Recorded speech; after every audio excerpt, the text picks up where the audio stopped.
मांस खाना आपके लिए खतरनाक नहीं है, बल्कि इस पूरी अर्थ के लिए खतरनाक है। और इतना ज्यादा खतरनाक है कि एनवायरमेंट को बर्बाद करने के पीछे 50% सहायता तो ये मांस खाने वाले ही दे रहे हैं। और यही मांस आने वाली पीढ़ी के लिए मौत का मंजर बनेगा। लेकिन कैसे, यही बात हम इस वीडियो में जानने वाले हैं कि कैसे मांस एक साइलेंट किलर है जिसके बारे में किसी को नहीं पता, लेकिन ये बहुत तेजी से धरती को बर्बादी की ओर ले जा रहा है। New study says that if you eat just a quarter pound of meat every day, it could give you a higher risk of dying from cancer and heart disease.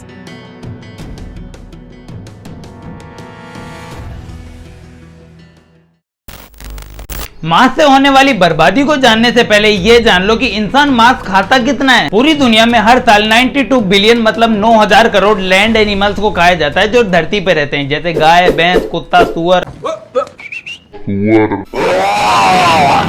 मजाक नहीं कर रहा हूँ, सुअर को भी खाते हैं। हर दिन पूरी दुनिया में 3.5 मिलियन सुअर खाए जाते हैं। हाँ भाई, ये वही सुअर हैं जो पहले आपकी टट्टी खाते हैं और बाद में आप उनको खा लेते हो। इससे अच्छा तो खुद की टट्टी पहले। अकेले अमेरिका में एक दिन में 23 मिलियन जानवरों को खाया जाता है और अगर पूरी दुनिया का काउंट कर दे तो 100 मिलियन के ऊपर चला जाएगा। और अगर मछलियों को भी जोड़ दे तो 150 मिलियन के तो ऊपर है। और फिर हम खुद को इंसान कहते हैं। अब अगर बात करें कि कौन सा देश है जो सबसे ज्यादा जानवरों को मारता है, तो नंबर 1 पर आता है ब्राजील, जो हर साल 3.5 मिलियन मैट्रिक टन मांस को एक्सपोर्ट करता है। नंबर 2 पर आता है हमारा भारत, जो हर साल 1.5 मिलियन मैट्रिक टन मांस को एक्सपोर्ट करता है, जिसमें 70% तो भैंसों का होता है। नंबर 3 पर आता है यूएस, जो हर साल 1.4 मिलियन मैट्रिक टन मांस को एक्सपोर्ट करता है। हाँ, अगर बात करें सबसे ज्यादा मांस कौन खाता है, तो इस मामले में चाइना नंबर 1 पर आता है और नंबर 2 पर जापान, नंबर 3 पर अमेरिका। इंडिया इस मामले में 40 नंबर के भी नीचे आता है। लेकिन इससे ज्यादा खुश मत होना, क्योंकि कटे हुए मांस को खाने में वैसे भी कोई प्रॉब्लम नहीं है, क्योंकि जो कट गया सो कट गया। तो इस मामले में इंडिया पीछे होकर भी कोई बहादुरी का काम तो नहीं कर रहा, बल्कि असली बुराई है जानवरों को मारने में, क्योंकि मांस एनवायरमेंट को सबसे ज्यादा नुकसान पहुंचाता है, जो आपकी आने वाली पीढ़ी को तड़पने के लिए मजबूर कर देगा। अब मांस खाने से धरती किस किस तरह से और कितने तरीकों से बर्बाद हो रही है, इसको हमने 5 पार्ट में डिवाइड किया है। नंबर 1, एंड ऑफ फॉरेस्ट, जंगलों का खात्मा।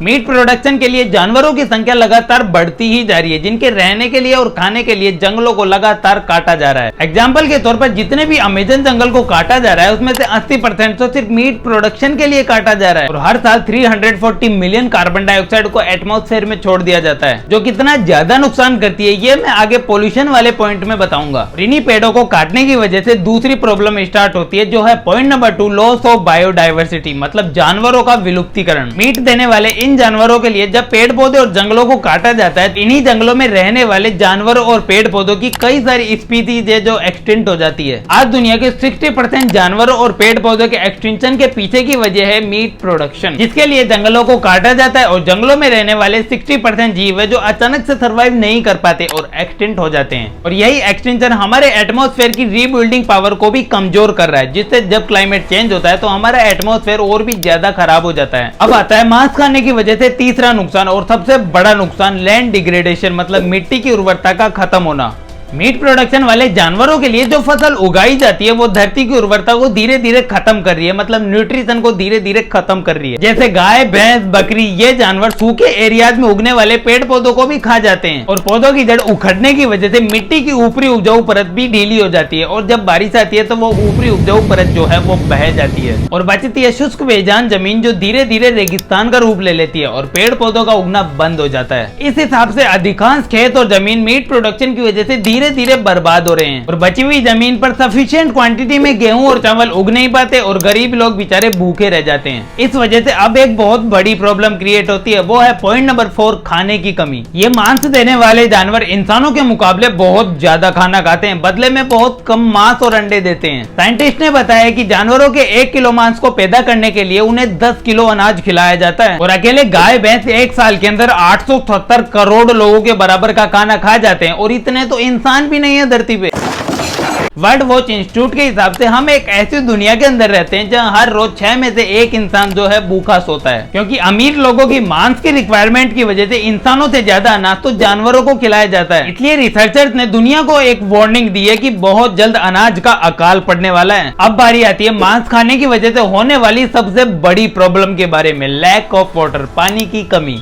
आज दुनिया के करोड़ों लोग पानी की कमी और सूखे का सामना कर रहे हैं और ये बात आप भी बहुत अच्छे से जानते हो। रिसर्च से पता चला है कि 1 किलो मांस देने वाला जानवर अपने लाइफ टाइम में 20,000 लीटर को पानी पी जाता है। इसके ऑपोजिट में 1 किलो गेहूं को पैदा करने के लिए सिर्फ 503 लीटर पानी लगता है। मतलब प्योर वेजिटेरियन फूड के लिए एक दिन में 1137 लीटर पानी चाहिए होता है, बल्कि नॉनवेज फूड के लिए या मांस के लिए एक दिन में 15,160 लीटर पानी लगता है। इस वजह से पता नहीं कितने लोग ही प्यासे मर जाते हैं और लोगों के साथ साथ मछलियां भी मरती है। नहीं, वो प्यासी नहीं मरती, वो किसी और वजह से मरती है। मछली पकड़ने की वजह से दुनिया भर के एटमॉस्फेयर को भारी नुकसान हो रहा है। पिछले 50 सालों के अंदर मछली खाने की वजह से मछलियों की 90% स्पीसीज जो है वो एक्सटिंक्ट हो चुकी है और आज हालत इतनी बुरी हो चुकी है कि मछलियों की 17 स्पेशल स्पीसीज में से 13 तो ऑलरेडी एक्सटिंक्ट हो चुकी है और बाकी बची हुई शहीद होने के रास्ते पर है। अब बात करें मांस खाने की वजह से होने वाले आखिरी नुकसान की, जो भी बहुत ज्यादा खतरनाक है, और वो है पॉइंट नंबर 3,